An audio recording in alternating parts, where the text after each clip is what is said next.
Thank you, Amber, and good morning and welcome to the annual ATMy's webinar, where we have the joy of and opportunity to hear from several of the past year's first place ATMy's winners.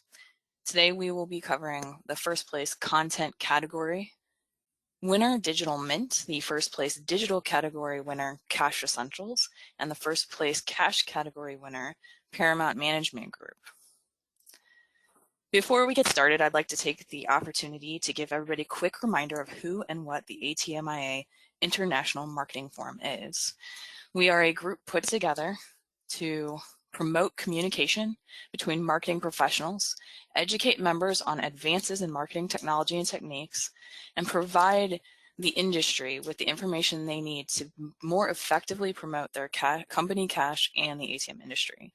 We are co-chaired by myself, and I am the Director of Marketing at FCTI, and Alicia Blanda, who is the President of Blanda Marketing and Public Relations. The ATMys is the International Marketing Forum's annual awards, where our mission is to recognize and reward winning marketing messages and campaigns utilized in the prior year. We call out exceptional marketing programs in order to help educate the industry about how to develop better communication skills and techniques that raise awareness for cash, ATMs, and payments, and also help the industry discover ways to continue growth. We break it up into 4 categories: content, including white papers, case studies, ebooks, research reports, blog posts, and articles; digital, which includes websites, digital display ads, and social media; video content, relatively self-explanatory there. If it's a video, it falls here. And then cash promotion, which is marketing advertising campaigns of all varieties, which are specifically targeted at promoting cash as a viable payments option and continues to support cash now and into the future. Our presenters today are Eric Pitt, Director of Marketing of Digital Mint. Digital Mint is a Bitcoin point of sale provider that enables ATM operators to earn revenue selling cryptocurrency. Eric is also the VP Communications Chair for the Cryptocurrency Compliance Cooperative, an advocacy group dedicated to enhancing compliance standards in the cash to cryptocurrency industry. Before joining Digital Mint, Eric worked as an SEO analyst with early stage startups within e-commerce, education, healthcare, and cryptocurrency. Following Eric's presentation, we will hear Guillaume Lepec. Guillaume Lepec is a globally recognized expert in the subjects of cash and payments. Working primarily as a consultant over the last 20 years, Guillaume was appointed chair of Cash Essentials think tank in February of 2019. Guillaume has specialized particularly in retail transactions, including both cash and electronic payments.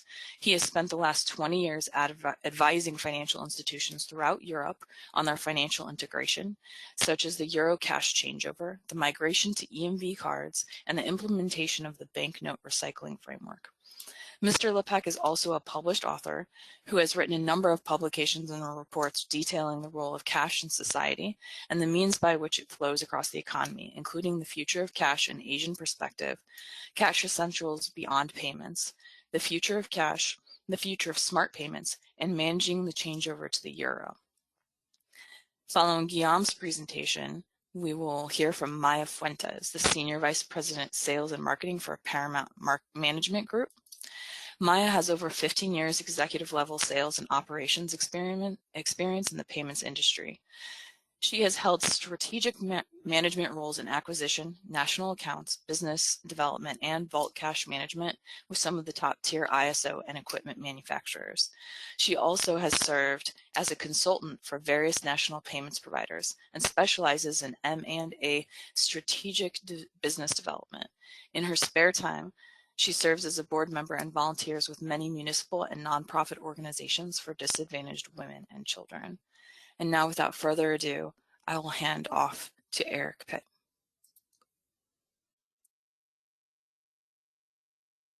Thanks so much, Rebecca. And if I hit myself on mute at any point, please let me know. I've got these sausage fingers that can do anything at any given time. But thanks so much. Today I'm going to be walking through Digital Mint's article, 5 things ATM operators should consider before buying into Bitcoin. And we can jump to the next slide. Let's get right in there. So this article ran about a year ago, and it was published in ATM Marketplace and retailcustomerexperience.com. What I love most about this piece is that it's still relevant today for any ATM operators or just anyone interested in learning about the cash to crypto industry. We really tried to put everything in simple terms to make it super tangible and accessible for anybody, because crypto simply is a little bit more complicated than some people would like to admit. We can jump to the next slide.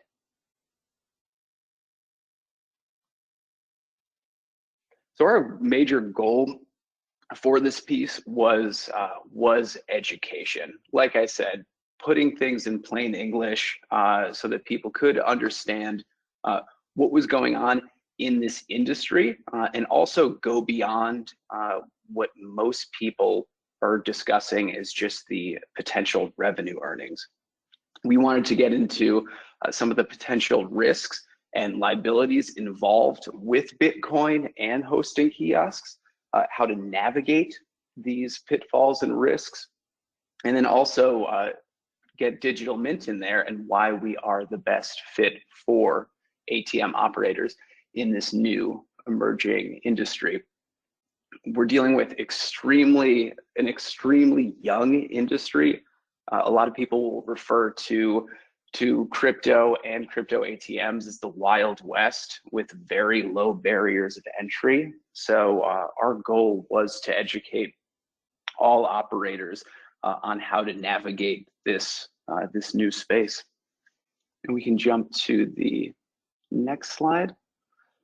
So this article was also, oh, sorry, I think we jumped one more ahead there. There we go. This article was also a part of a larger narrative rebrand that Digital Mint did.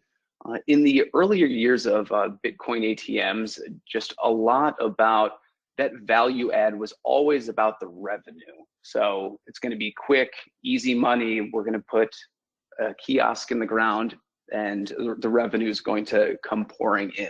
Now, as the industry becomes more regulated, more mainstream, we want to change that narrative around. So I have a little overview of who Digital Mint is today.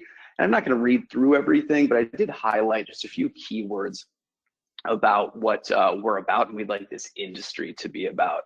So talking through safety and fraud protection, as well as compliance and sustainability.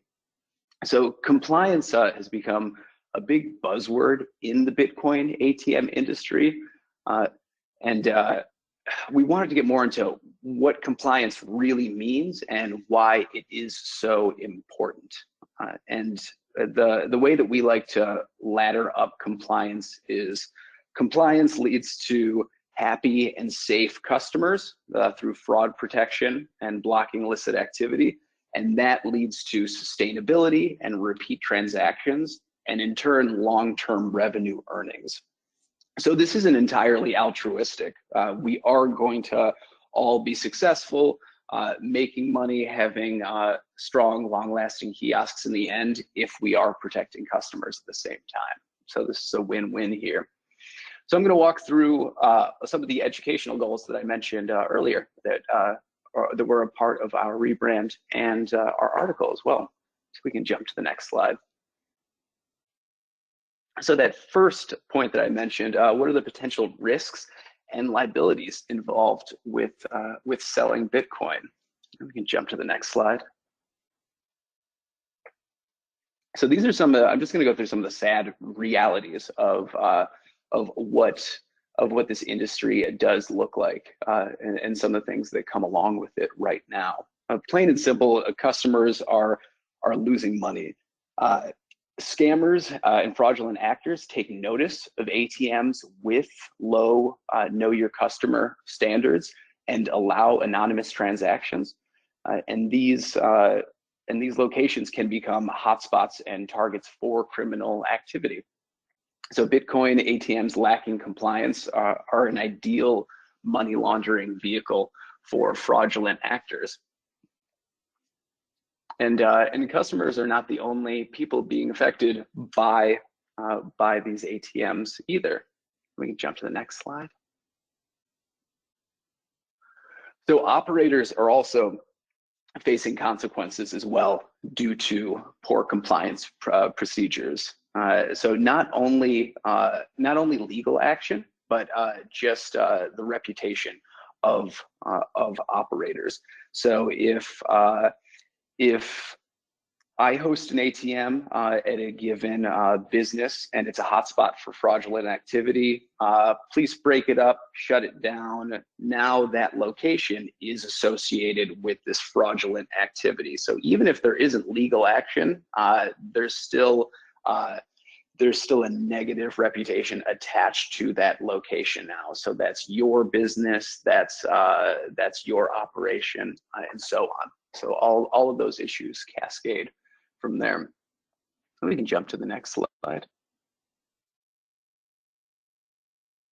And this is something that echoes throughout the entire industry. You're going to hear a lot about, especially this year, regulation in this market. And regulators have consistently been warning the public about this. You probably can't see it in this slide, but the dates on some of these articles that I attached in there go all the way back to 2018, and then again just from last year alone. So these warnings have always been out there about some of the illicit activity that does go on with ATMs. So whether it be money laundering, scamming, anything, the percentage of funds sent to high-risk exchanges from Bitcoin ATMs has doubled every year since 2017. And that just goes along with the growth of this industry, and the physical kiosks that are being put down in the ground every year is skyrocketing. So naturally, without some protections in place, that's going to continue to go up. We can jump to that next slide. So we don't just want this to be a crazy fear-mongering article that we put together, but we wanted to get into that nitty-gritty of just there's some real risks involved, and there are consequences to all of this. And then we wanted to get in how can operators navigate some of these risks to deal with them and find success in this industry. We can jump to the next slide. So getting into compliance, and this is what protects us from all of those risks, and understanding why compliance is so important. As I said before, compliance in the Bitcoin ATM industry has become a really big buzzword. So we wanted to separate just from the buzz around that, or just throwing out that term, and really get into what that means and what that's actually protecting against. Insufficient compliance practices of cryptocurrency providers have resulted in an industry full of fraud, money laundering, and customer victimization. Just since 2019, people have lost over $7 billion due to crypto fraud. And Bitcoin ATMs lacking any compliance procedures can leave everybody vulnerable to risk. And that's business revenues and also just customers losing their life savings, as we mentioned before. And we can jump to the next slide. And getting back to now, in the article, as we walked through all of that, we then got into some of the super, okay, here's an item that you need to know and understand. And then we wanted to equip operators with the questions and information they can use to actually vet other providers. So we wanted to empower people to learn a bit about the industry, but then also know what to be looking for when they do their own research and actually chat with other people. So the article, in a sense, became more of a guide for how to navigate and almost a checklist of questions to go through when vetting other folks. I just listed a few items that we did have in the article here because I didn't want to run through the whole thing. But that first piece, banking and regulatory relationships, something that's very important for Bitcoin providers is being in touch with regulatory and banking authorities and keeping up with ongoing compliance trends. Compliance isn't just one checkbox and set it and forget it. This is constantly evolving, being up to date on all scams, any sort of protections that need to be in place to protect your customers, and so on. So that's a super important point. Next is a strong corporate governance. This is more so, are there just conflicts of interest between the compliance team and the overall business of Bitcoin provider? So plain and simply, do companies value revenue over customer protections? If you have greater customer protections, then there is going to be lower revenue. So always keeping that in mind when ATM operators want to protect their customers, but also think about dipping into Bitcoin. And that last piece is prior banking experience. And this is a very complicated industry. Crypto is different, it's new. Even our government is still learning how to regulate and how to go about doing this. So new crypto companies with little or no financial experience in the banking sector can be an issue in the long run when walking through this. And we can jump to the next slide. So we didn't mention it too much in the article as much, but as part of our entire brand narrative, now where does Digital Mint fit into this? And we can jump to the next slide. And some of the things that I mentioned before, just all of those major pitfalls and things to be considering, we try to fill the gaps for all of those. So as I mentioned, with along with the strong corporate, the strong banking relationships and regulatory relationships, is having an independent audit every single year of your compliance standards and ensuring that you're up to date. Jumping over to the other side, not allowing any anonymous transactions. This is a major one that we always try to convey to all ATM operators. You can't allow anonymous transactions no matter what, plain and simple, at any kiosk. Digital Mint collects ID on every single customer that puts at least $1 into a machine. So at no point is there anonymous money floating around through any of our wallets. The other item, which doesn't sound like a good thing, but the amount of fraud that we've prevented to date and continue at all times. This industry simply is ripe with fraud, and if you're not stopping any fraud, then it's simply getting by you. So this is something that we always try to keep track of and just make that very, very apparent to our operators as well. We can jump to that next slide.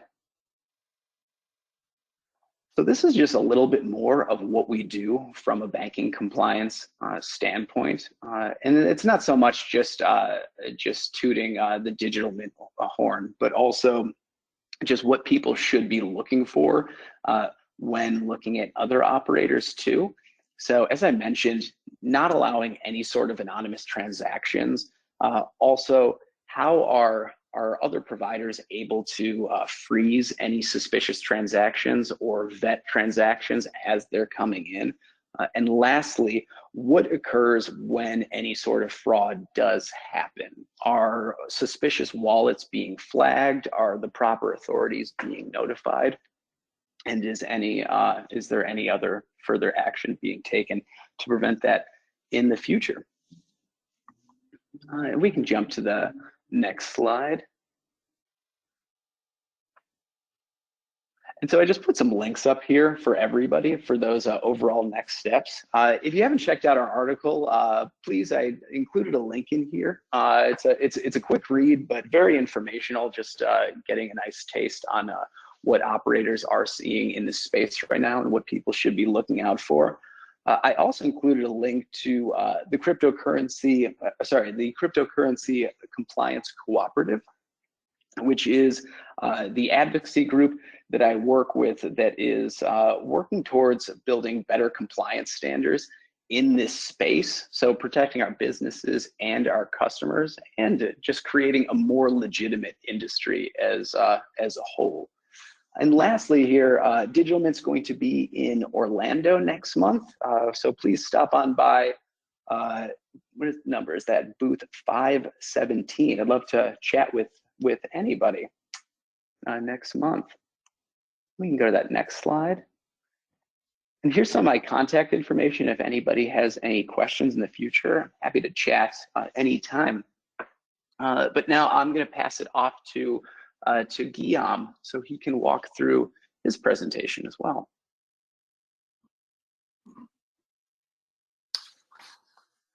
Thanks very much, Eric.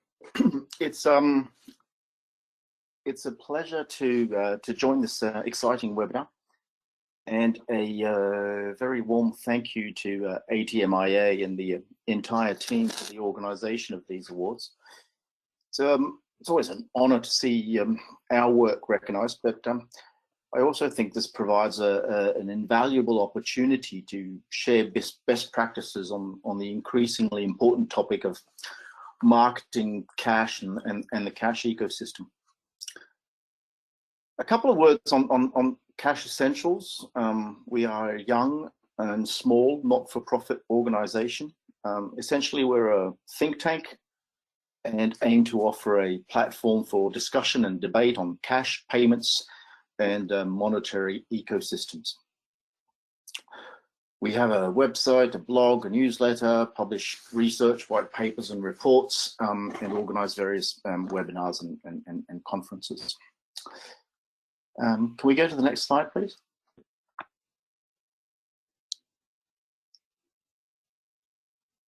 Thank you.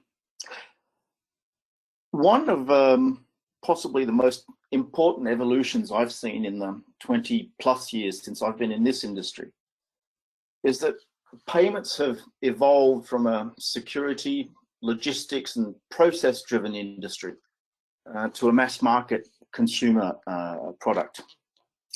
And this translates into huge marketing spend for digital payment service providers. According to their annual report, Visa spent last year over $1 billion in marketing. That represents a staggering 5% of their revenue. The figures are even more surprising for MasterCard, which spent over $600 million in advertising and marketing, representing 11% of their revenue. Now, these marketing dollars translate into different shapes and sizes, from traditional advertising to loyalty points and air miles. Possibly the most spectacular form is event sponsorship. And you're probably aware that Visa and MasterCard take turns in sponsoring the Olympic Games and the Football World Cup. I've illustrated here below, for a change, the MasterCard sponsorship of the Rugby World Cup. One reason is that I actually enjoy rugby. And as the next World Cup will be hosted in France next year, I checked the website when the first tickets went on sale last year. The problem was that the tickets were only available to MasterCard holders, of which I'm not. And well, very clearly, Visa apply the same policies to their events, which shows the depth and success of these sponsorship programs, because not only does it create visibility, but it effectively generates additional transactions for them. It's also interesting that both Visa and MasterCard are ranked amongst the most valuable consumer brands in the world, even though neither have a single consumer as a customer. They are both strictly B2B businesses. And as I was putting together these slides, I came across this sponsored content by PayPal in the Financial Times. Must admit, I haven't read the articles, and I'm not sure that the number one challenge faced by the industry at the moment is the adoption of digital payments. But I think it does illustrate how deep the pockets of these payment providers are. Next slide, please.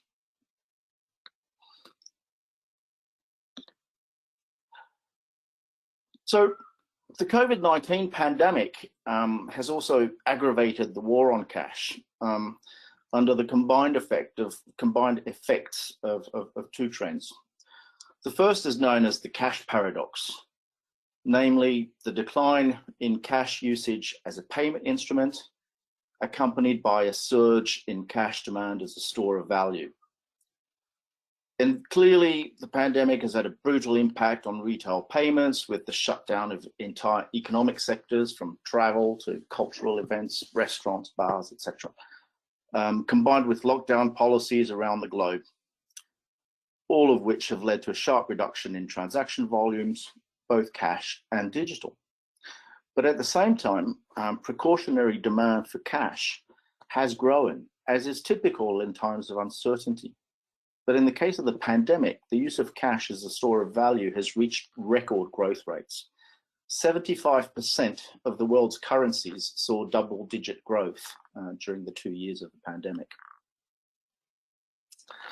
The second trend is the misinformation on the handling of cash and the associated risk of transmission of COVID-19.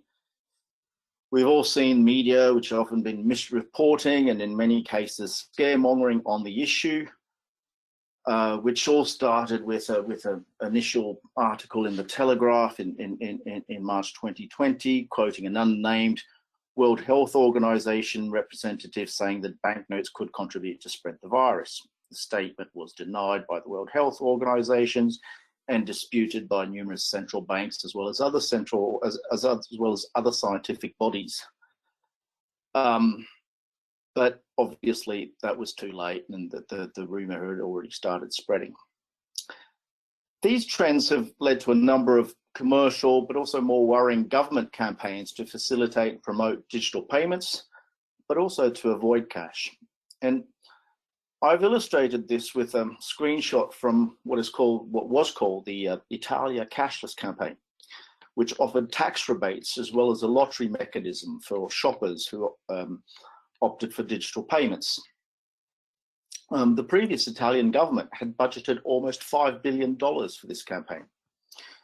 Fortunately, the new government, chaired by former President of the European Central Bank, Mario Draghi, scrapped the initiative, arguing that the policy was poorly designed and favoured richer households with less propensity to spend.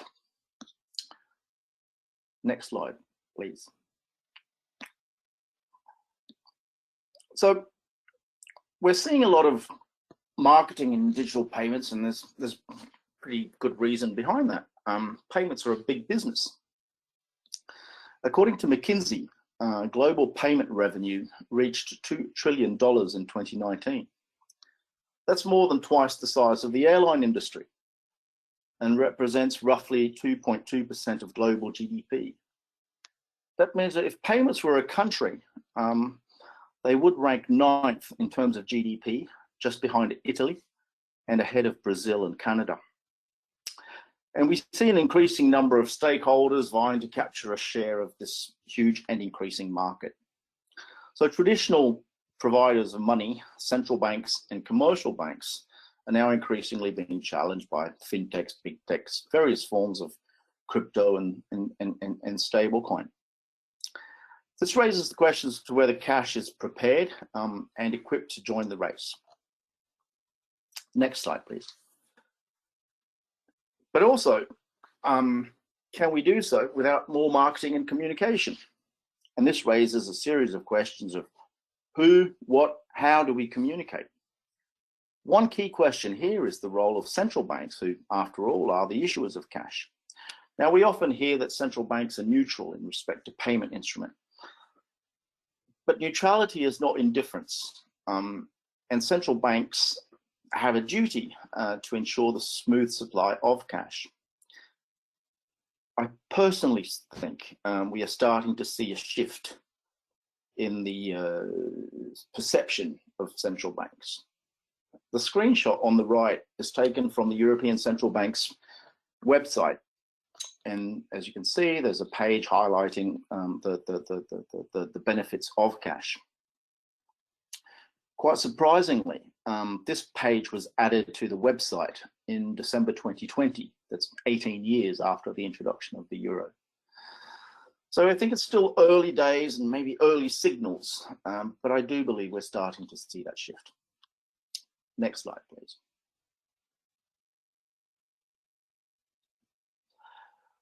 So in this context, Cash Essentials decided to launch our digital marketing campaign. It was designed very much as a test. Can digital marketing be used to promote cash? The campaign was launched in France for a period of 2 months in October and November 2020. It was designed with media and brand communication agency Publicis. It used Facebook as its digital platform together with native and display advertising media. The campaign aimed to raise awareness amongst the general public, sharing the message that cash is the most secure means of payment for everyday purchases, as it protects privacy and avoids all forms of tracking. We'd set an initial objective to reach 17 million people. Next, please. We had lengthy discussions on the narrative of the campaign. Central question was, should we run a general campaign covering all the social and economic benefits, or should we focus on one or the other item? Given the context of accelerating digitalization of the economy on the one hand, but also during the pandemic, increasing limitations on privacy and individual freedom due to all sorts of restrictions and travel limitations, we chose to focus on the issue of privacy. Our financial transactions say more about us than any social network. And even at a time when fundamental freedoms are called into question, seemed essential to preserve cash as a guarantor of our financial freedom. Next, please. We also saw during the pandemic a massive increase in digital fraud and cybercrime. And we thought it was important to develop strong messages focusing on the intrusive use of algorithms, the risk of cybercrime, loss of privacy, and the role of big techs. Next, please. We also wanted to challenge this notion of a singular digital future for money. And a key message was that cash should coexist alongside alternative forms of money because it provides much needed diversification, but also a safeguard against some of the threats and challenges posed by digitalization. Next, please. The campaign included 4 animated visuals in French on the left, and I've added the English translation on the right. So the designs were created by a London-based illustrator named Nomar Bar. The first topic was the intrusive role of algorithms, which constitute a real barrier to freedom of opinion. They influence what you watch, what you buy, and even your choice of friends. And the majority of internet users view these as too intrusive. Next, please. The second design addressed the increasing issue of hacking and cyber fraud. Fraud linked to bank cards almost doubled between 2014 and 2018, while fraud associated with the use of cash declined by 1.7% per year over the same period. And we heard from Eric that the increasing fraud associated with cryptocurrency. Next, please. The third design focused on the protection of citizens' privacy as an essential condition for democracy. Financial privacy is or should be an essential human right, and cash protects that. Next, please. And our final design addressed the issue of the governance of big tech and digital platforms, as well as their willingness or ability to protect our personal data. Next slide, please. And so that was our digital campaign. I also wanted to add a few words on a separate initiative we have launched, and which was also recognized by ATMmy. And we've produced a series of short cash literacy videos aimed particularly at international aid agencies and non-governmental organizations on the role of cash in crises and disaster recovery situations. They're available on our website and our YouTube channel. These videos, sorry, have now been viewed over several hundreds and thousands of times. So we were actually very impressed with those numbers.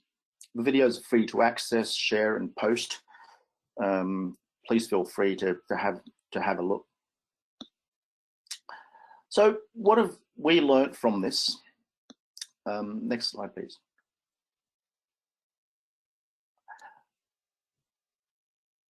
Well, first, the results of the campaigns were very encouraging according to several metrics. So we had an initial objective of reaching 17 million people, and we actually reached 40 million. I'm sorry, there's a typo on the slide here. So that, yeah, obviously more than double. But in case you don't know, the population of France is 65 million. So it's quite an impressive number. The second important metric is the click-through rate. That is the number of people who see the ad and click on it to receive more information. And we had a click-through rate exceeding 1%. And what I discovered personally is that the norm for consumer-targeted ads is around 0.5%. So it shows that the campaign succeeded in triggering interest. At a personal level, well, I studied marketing before digital was a thing, and I found that there are all sorts of new things to understand and learn. So there's quite a steep learning curve involved in these things, but it was all the more interesting. The last encouraging point is that we received a number of inquiries and interest from other stakeholders in the cash community. Again, we're a not-for-profit organization, happy to share our thoughts, but also the materials that we've developed for the context of this campaign. What's next for us? We're currently focusing on an initiative we called Humania, which was set up by ourselves and a partner organization called the International Banknote Designers Association. From the outstart, we invited the global cash community, including ATMmy and many other organizations, to join forces in this. And the objective is to support those who have been the most affected by the COVID-19 pandemic. To do so, we launched a currency design initiative, inviting designers to capture a moment from the pandemic and feature it on banknotes or coins. So we've received a number of designs from around the world and are in the process of printing those and selling them to raise funds and awareness to support post-COVID-19 recovery. Again, this is an open initiative, so if there's interest, feel free to reach out. With that, I thank you for your attention, and hand over to Maya Fuentes. Great, thanks so much. We are talking today about a social media campaign that Paramount Management Group put out, kind of born out of necessity. Unfortunately, as ATMmy mentioned, there were some, first slide, please, sorry about that. Rebecca, we could go to one slide more. There you go. As ATMmy mentioned, we had some issues around the World Health Organization a statement that may or may not have been made. And we saw immediately the impact, especially in our markets here in the United States. So we immediately tried to think of some ways that we could get out there and still ensure that people understood that cash was safe, and also continue to serve our underbanked communities where, you know, where a huge footprint of ours is. So the ongoing issue was that we did not know at the time how the virus was spreading, and the fact that retailers were getting a lot of publicity for saying they weren't taking cash anymore. Next slide, please.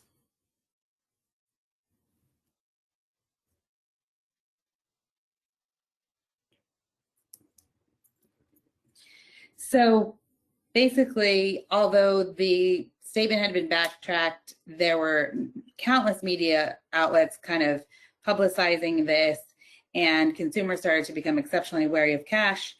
And at the same time, we saw networks really redoubling their effort to push the cashless payment solutions, you know, that they know and love. Next slide, please.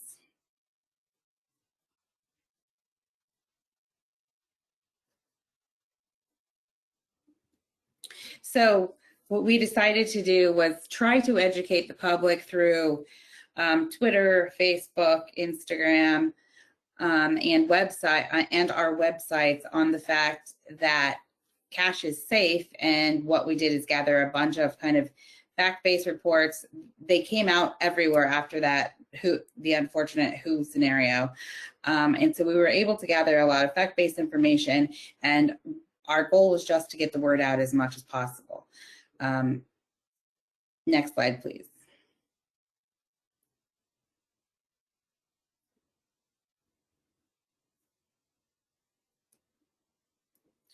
We also downloaded to our video toppers on top of our ATMs. We have about a 10,000 footprint base. All of different messages, all of these different messages, so that we were constantly feeding to the public the idea that, you know, we still wanted them to use cash, and that these were safe places to still continue to get cash. We had a lot of good feedback from our local merchants that said that they were very happy that we were doing this as well. Next slide, please.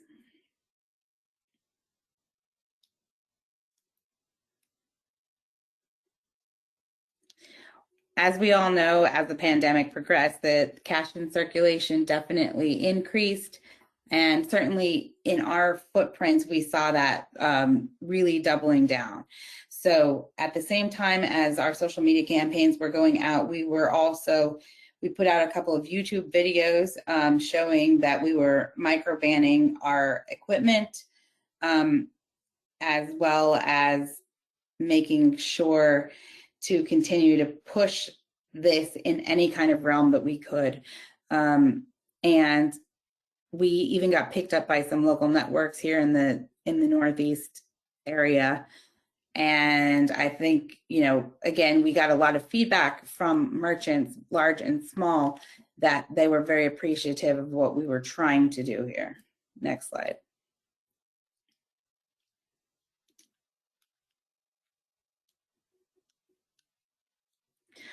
Part of the ongoing effort in this cash war that we've got going on is that we are very interested in helping promote the idea that that cash should always be a form of payment. Again, one of the major communities that we serve are the underbanked, and we want to make sure that they continue to have access to safe forms of payment. In doing so, we've gotten involved with legislation on local levels where we have offices locally as well as nationally, in trying to continue to push the fact that cash is safe and cash is something that should be around as a viable payment form for people in the communities.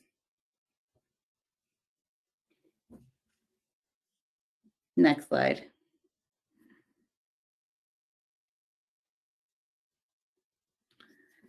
So I ran through that pretty fast. And again, the unfortunate part of this is that the campaign was based off of a need that we saw given the COVID environment that we were living under. And thankfully, I think that we were able to push forward in the sense that we all want cash to stick around, and it should be a good thing. In the course of the pandemic, there's some things that we've also learned and kind of wanted to share that too. There's been a lot of scenarios where we've had large stadiums, et cetera, and other things try to go cashless. And what we're seeing now is kind of a reverse on some of that, where they have gone cashless and they're starting to pull back because they have received a lot of backlash in the press and from the consumer. So this is an interesting trend, something that hopefully continues, in that the consumer has the power to push back, and hopefully we can make a dent in the network's large marketing budgets around the cashless payment solutions that they really try to push.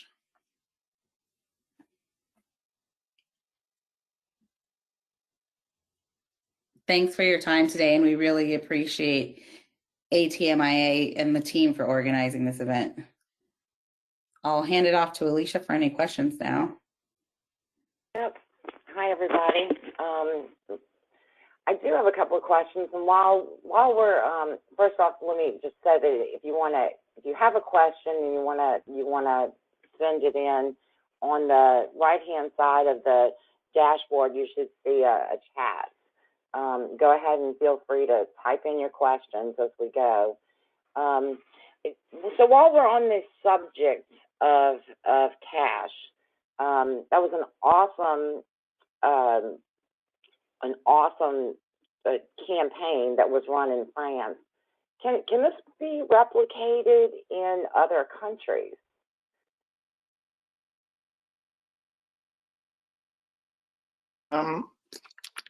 Thank you. Well, short answer is yes. I think it raises the question of, do we want to run global campaigns versus local campaigns? And I think the right answer is there's a combination of both. We chose to do this in France for two reasons. First, this was the first time we ever did this, and so we thought we'd try and figure it out before we did anything more important. Secondly, there's a significant cost attached to this. We're a small organization.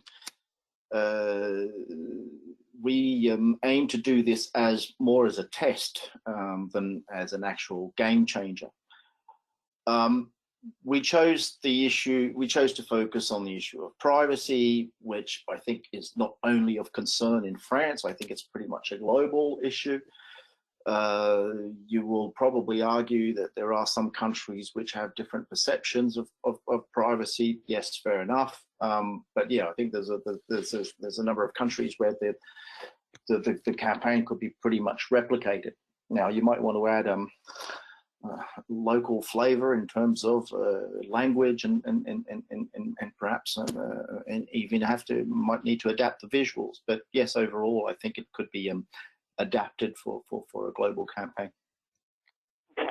And so I guess the follow-up question to that would be, obviously I'm from the United States, so the United States is, privacy is becoming more and more of an issue, as I'm sure it is in every country. What would it cost to replicate it in, say, the United States? And I'm not going to hold you to a number. And do you have any ideas as far as how to raise the money to do something like that? I'm not going to hold you to any of that. You can get back to us on that. No. No big secret. There are, let's say, roughly three parts to the budget. One is the whole design and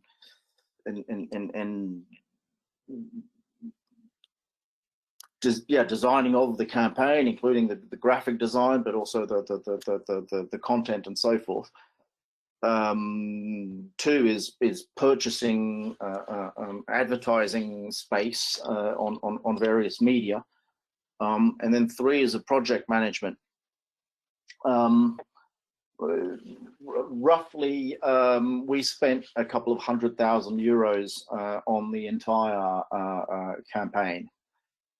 And again, we wanted to do this to see if it could actually work.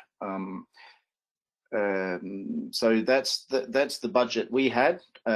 If you invest more, you probably get better results. And then, of course, the other challenge is we did this as a one shot.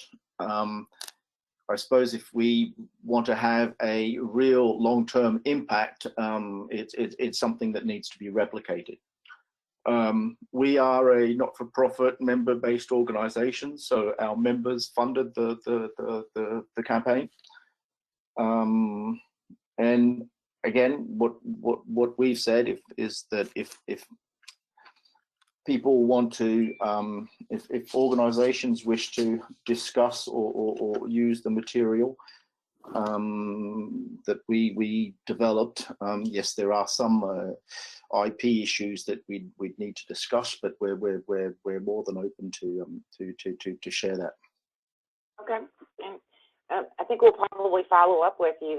The International Marketing Forum will probably follow up with you and see what we can do about that. And then let's see, we have a question about, I know we're running a little short of time here. So we have a question about the crypto ATM industry. And Eric, how do you anticipate that it will evolve in 2022 and beyond? Well, I think even just dipping into how operators have evolved over time. When a couple of years ago at some ATMmy conferences, operators were more about, oh, what kind of money can I be making with this? What does that look like? What do those earnings look like? Now those have evolved into what are some of the protections and how does your business actually work? So I think thinking of the operators first, they've come such a long way, and that has led to in a very positive direction. For the industry itself, I think regulation is going to be the name of the game this year. There are so many players in this space. A couple of years ago, there might have been one or two crypto providers at a conference. Now it seems like we have maybe 20 to 25 at conferences moving forward. But with regulation coming in, I think some people have to take notice as to what protections they're putting in place and what compliance procedures they'll be forced to implement in order to keep up with the industry. Okay. I have just one, I guess, one final question because I don't have any others coming through. Since you put out the campaign, have you found that ATM operators are actually more interested in regulations? Have your conversations with ATM operators changed since the campaign was put out? Certainly. That priority has really changed for them, and I think it's not.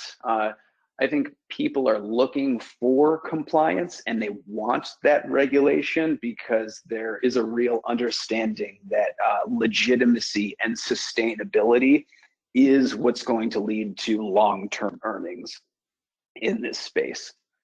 Previously, it was more of let's make a quick buck with Bitcoin. I can get some nice, easy rent if I implement a Bitcoin kiosk into some of my locations.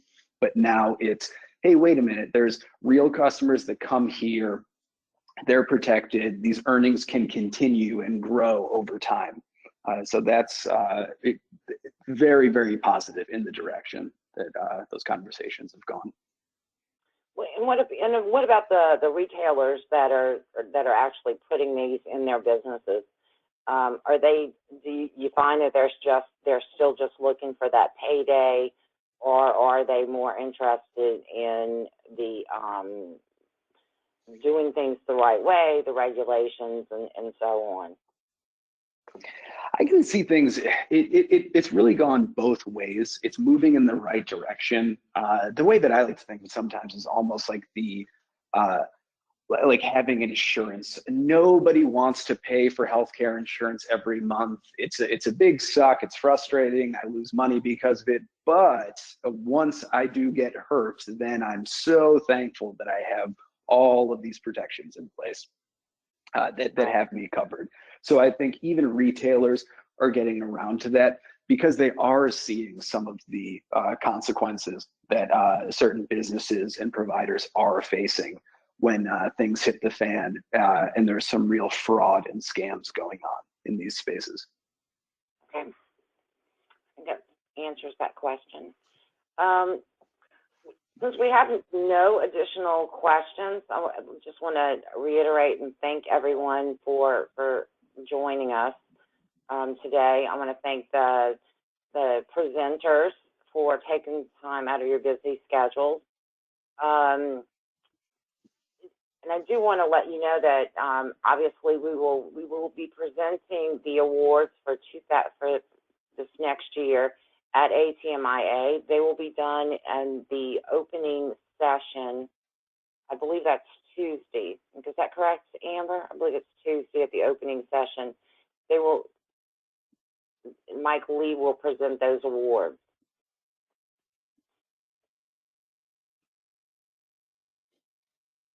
And if no one else has any additional questions, and of course, if you have additional questions, please feel free to email us, email ATMmy or email Rebecca or myself, and we'll be happy to provide those answers.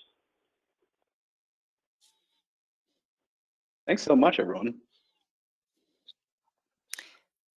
Thank you. Oh, go ahead, Alicia. And I just dawned on me one other thing. Will everyone who presented today be at ATMmy in a few weeks in Orlando? Yes, Digital Mint will be there. Yes, Paramount will be there. I'm afraid not. Okay. Completely understand that one. Well, thank you so much, and we'll look forward to seeing everybody in Orlando in a few weeks.